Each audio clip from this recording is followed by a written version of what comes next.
Hey everybody, what's up? It's RetroGamer here, and today I'm back with another review featuring the Nintendo Game Boy Color. So, the Nintendo Game Boy Color was released in 1998, and this is what every Game Boy fan dreamed of, to finally have a color screen, hence the name Game Boy Color. So, the Game Boy Color was marketed at $79 US, so it was at a very convenient price in the market. And it was also released at a very convenient year, especially because of all the Pokemon craze that was going on during the late 90s. So with all that out of the way, let's look at some of its features. Here we have a good D-pad, B and A buttons, and select and start. Over here, we have the speaker, which unfortunately on the colors were not very loud. Down here, we have your headphone jack, and the AC adapter is now down here, instead of on the original Game Boy on its side. Over here on this side, we have the on and off button. On this side over here, we have your volume wheel and EXT port for a 2-player and whatnot. Now, with how the volume works, with this device, when you turn the volume up, it decreases volume, and turning it down will increase volume. I'm not sure why, but you get used to it. So up here we have your cartridge port and battery compartment, which takes 2 AA batteries. Now up here, I saved this for last because this is a very special part of the Game Boy Color that was not available on any other Game Boys. So what this is wireless infrared. And what you would do is you would put 2 Game Boy Colors facing their infrareds, and only about 20 games supported this feature. But in those 20 games, you would use this wireless infrared feature if supported, and it would be a way to trade high scores to each other. So this would by no means get rid of the EXT port. So that was a pretty unique feature. And I believe in the game Mission Impossible, you would be able to point your Game Boy Color to your TV, and you would actually be able to control your TV with your Game Boy Color, which was really cool.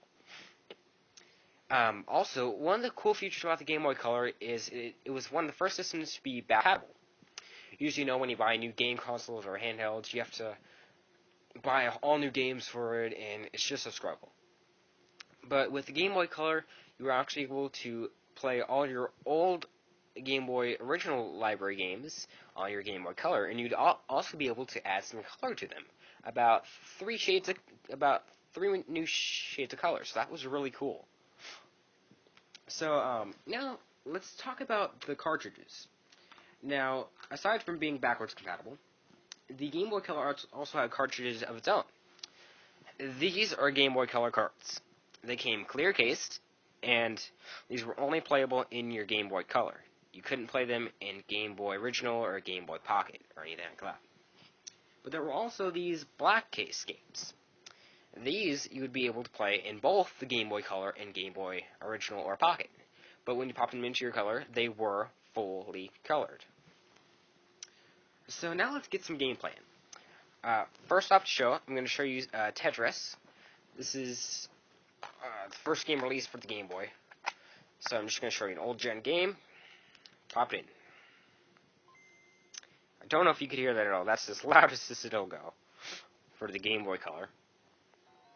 So see, you get some color in here. You get a yellow, red, black, and white.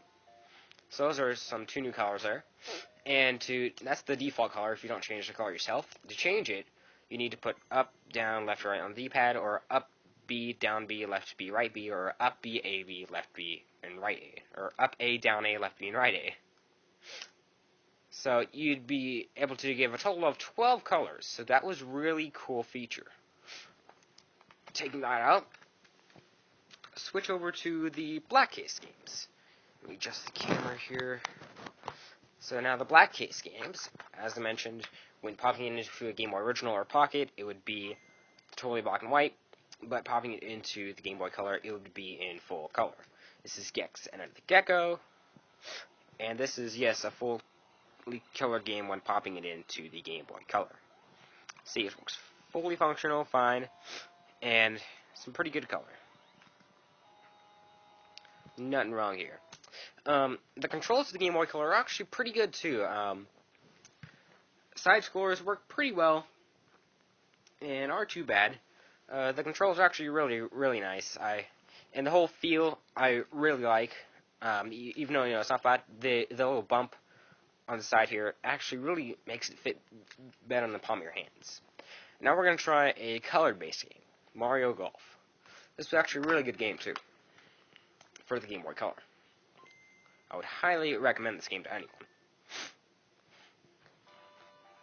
This is Mario Golf, made 1999. This is actually a really good port of the game. Let's just get a hold here.